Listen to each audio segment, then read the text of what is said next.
अस्सलाम वालेकुम एवरीवन। तो आज का हमारा टॉपिक है factors affecting the rate of dissolving. ठीक है, आज हमने उन फैक्टर्स को डिस्कस करना है जो हमारी डिज़ोल्विंग को इफ़ेक्ट करते हैं। जब हम किसी भी सब्सटेंस को वाटर में डिज़ोल्व करते हैं तो उनको क्या करते हैं, वो फैक्टर्स इफ़ेक्ट करते हैं। हमारे पास जो डिज़ोल्विंग करते हैं ना किसी भी सब्सटेंस को, रेट ऑफ डिज़ोल्विंग कैन वेरी। ठीक है, वो वेरी करती है। किस तरह वेरी करती है कि जब हम सब्सटेंस को वाटर में डालते हैं तो कुछ ऐसे सब्सटेंस होते हैं कि वो क्या होते हैं, वो कुछ सेकंड्स में ही डिज़ोल्व हो जाते हैं, जबकि कुछ सब्सटेंस हमारे पास क्या होते हैं, वो कुछ घंटों बाद वाटर में डिज़ोल्व होते हैं।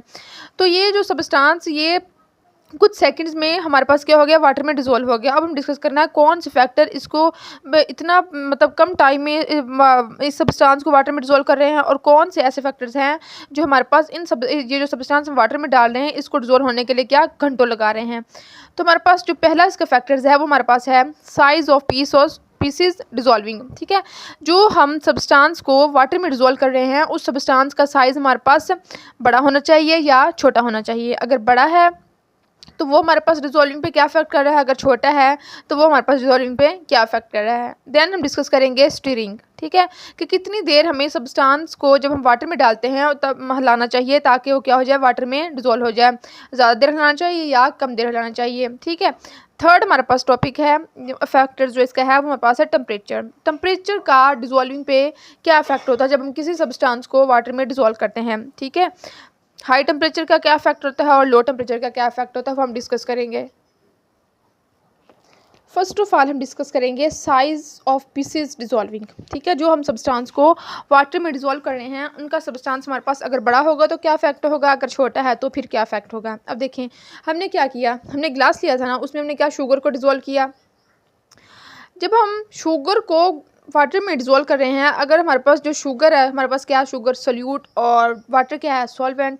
तो शुगर का अगर हमारे पास साइज़ बड़ा होगा, शुगर का साइज़ हमारे पास क्या होगा, बड़ा होगा। मतलब ये क्या है, ये शुगर का क्यूब है, और ये क्या है, हमारे पास शुगर जो है वो पीसी हुई है, किस फॉर्म में है, ग्रैनुलेटेड फॉर्म में है। तो क्या है, ग्रैनुलेटेड शुगर। अगर हमारे पास शुगर जो है वो इसका एक बड़ा पीस मौजूद है, वो क्यूब शेप हमारे पास मौजूद है, तो क्या होगी, इसकी जो डिज़ोल्विंग वाटर में होगी वो क्या होगी, वो स्लोअर होगी। जबकि ऐसी शुगर जो हमारे पास ग्रैनुलेटेड फॉर्म में मौजूद है वो क्या होगी, वो हमारे पास वाटर में ईजिली और मतलब क्या होगी ईजिली डिज़ोल्व होगी, मतलब फास्टली डिज़ोल्व हो जाएगी, डिज़ोल्व फास्टर। तो ये हमारे पास शुगर का क्या है, एक लार्ज पीस मौजूद है, और ये क्या है, स्मॉल पीस। तो जो लार्ज पीस है वो क्या है, वो हमारे पास वाटर में डिज़ोल्व होने के लिए कुछ टाइम लेगा। जो कि स्मॉल पीस है वो क्या हो जाएगा, वो हमारे पास वाटर में इजीली मतलब फास्टली क्या हो जाएगा, डिज़ोल्व हो जाएगा। ठीक है, तो क्या इसका इफेक्ट हो रहा है साइज़ का, कि अगर हमारे पास जो हम शुगर की एग्जांपल लिए ना, शुगर को वाटर में डिज़ोल्व किया है, अगर हमारे पास शुगर का साइज़ कम है, ठीक है, तो क्या हो जाएगी, वो हमारे पास वाटर में फास्टली डिज़ोल्व होगी। अगर हमारे पास शुगर का साइज़ ज़्यादा है तो वो उसे वाटर में डिज़ोल्व होने के लिए कुछ टाइम लगेगा। अब देखिए हम इनको सरफेस एरिया के लिहाज से देखते हैं। अगर हमारे पास शुगर का एक बड़ा पीस मौजूद है, ठीक है, ये शुगर क्यूब मौजूद है, और इसको हमने क्या किया, इसको हमने स्मैश कर दिया। ठीक है, इस शुगर के जो हमारे पास पीस था, ये शुगर का जो क्यूब था उसको हमने क्या किया, स्मैश किया। स्मैश करने के बाद ये क्या होगा, ये हमारे पास स्मॉल पीसेस में आ गया। ठीक है, एक शुगर का एक बड़ा पीस था उसको हमने स्मैश किया, और स्मैश करने के बाद हमारे पास क्या हो गया, वो हमारे पास शुगर के स्मॉल पीसेस में डिवाइड हो गया। अब देखिए जब हम इस लार्ज क्यूब को, शुगर के क्यूब को जब हम वाटर में डालेंगे तो क्या होगा, हमारे पास इसका सरफेस एरिया क्या है, इसका सरफेस एरिया हमारे पास स्मॉल है, जबकि ये जो स्मॉल पीसेज हैं इनका सरफेस एरिया हमारे पास क्या है, लार्ज है। ठीक है, सरफेस एरिया स्मॉल या लार्ज का क्या मतलब है कि देखें, स्मॉल के मतलब है कि मोस्ट शुगर, ज़्यादा जो शुगर है इस पीस के अंदर जो मौजूद है वो क्या करेगी, वो कैन नॉट टच सॉल्वेंट। उस जो शुगर के पीस को क्या करेगी, जो सॉल्वेंट के पार्टिकल हैं, सॉल्वेंट हमारे पास क्या, वाटर के पार्टिकल हैं, कि वो क्या करेंगे, उस शुगर के पीस को वो क्या करेंगे, वो टच नहीं कर पाएंगे। जबकि हमारे पास जो स्मॉल पीसेज हैं, ये देखें सिर्फ इसके सरफेस एरिया को टच कर रहे हैं ना, जबकि जो अंदर जो शुगर के पार्टिकल मौजूद हैं उसको क्या करेगा, उसको जो हमारे पास वाटर के मॉलिक्यूल हैं या वाटर के जो आयंस हैं वो क्या करेंगे, उनको टच नहीं कर पाएंगे, जिसकी वजह से वो क्या होगी, वो वाटर में सॉल्युबल नहीं हो सकेगी। ठीक है, जबकि हमारे पास जो शुगर के स्मॉल पीसेज मौजूद हैं उनका सरफेस एरिया हमारे पास क्या, लार्ज है। ठीक है, तो जैसे ही हम उन्हें वाटर में डालेंगे तो क्या होगा कि वो उन्हें जो वाटर के मॉलिक्यूल्स मॉलिक्यूल्स हैं या वाटर के जो आयन्स हैं वो क्या करेंगे, वो इजीली टच कर सकेंगे, जिसकी वजह से क्या होगा, वो वाटर में फास्टली डिजोल्व हो जाएंगे। ठीक है, इसकी डिजोल्विंग क्या है, स्मॉलर, और इसकी डिजोल्विंग फास्टर। सेकंड फैक्टर हमारे पास क्या है, वो है स्टीरिंग। स्टीरिंग का क्या मतलब है, मतलब हम जो शुगर हमने वाटर में ऐड की थी उसे क्या करेंगे, हम हिलाएंगे। जितना ज़्यादा हम उसमें स्टीरिंग करेंगे, जितना ज़्यादा हम उसमें चम्मच को हिलाएंगे, उसकी वजह से क्या होगा, उतनी ही ज़्यादा हमारे पास जो शुगर है ग्लास में वो क्या हो जाएगी, वो सॉल्युबल हो जाएगी। देखिए अब हमारे पास क्या, हमने 3 कंटेनर्स ले लिए।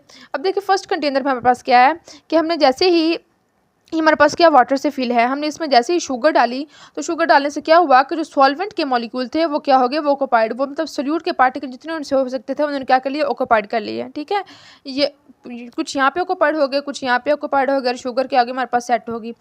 अब जितना मतलब ये क्या करेंगे, अब इस सेकंड वाले कंटेनर में दोबारा से जब हम चम्मच के साथ हिलाएंगे, जितना ज़्यादा हिलाएंगे उसकी वजह से क्या होगा कि जितने भी हमारे पास वाटर के मॉलिक्यूल हैं वो क्या कर लेंगे, वो हमारे पास जो शुगर के हमारे पास जो सोल्यूट मौजूद है ना, शुगर के पार्टिकल्स, उनको क्या करेंगे, उनको सॉल्वेट कर लेंगे। ठीक है, उतनी जितना ज़्यादा हिलाएंगे उतना ज़्यादा क्या होगी, उतनी ज़्यादा हमारे पास शुगर वाटर में डिजोल्व हो जाएगी। ठीक है, most steering, faster, dissolving.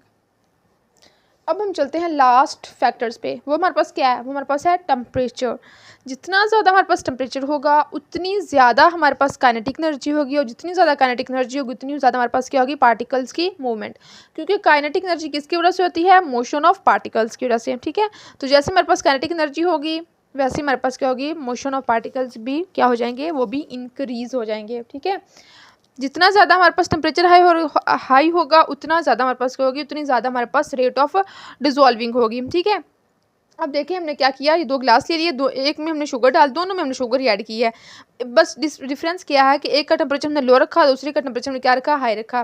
Temperature और जो डिजोल्विंग का है आपस में क्या है, डायरेक्ट रिलेशन है। अब देखिए इसमें टेम्परेचर लो है तो जो शुगर है वो वाटर में डिजोल्व होगी, क्या कितनी डिजोल्व होगी, उसकी जो डिजोल्विंग जो वाटर में है वो भी क्या होगी, वो भी स्लो होगी, लो होगी। ठीक है, और जैसे ही हम क्या करेंगे, टेम्परेचर इंक्रीज़ करेंगे, टेम्परेचर इंक्रीज करने की वजह से क्या होगा, हमारे पास जो शुगर है वाटर में जो डिजोल्व हुई है उसकी डिजोल्विंग क्या हो जाएगी, फास्टर हो जाएगी। ठीक है, जितना ज़्यादा टेम्परेचर होगा उतनी ज़्यादा डिजोल्विंग होगी।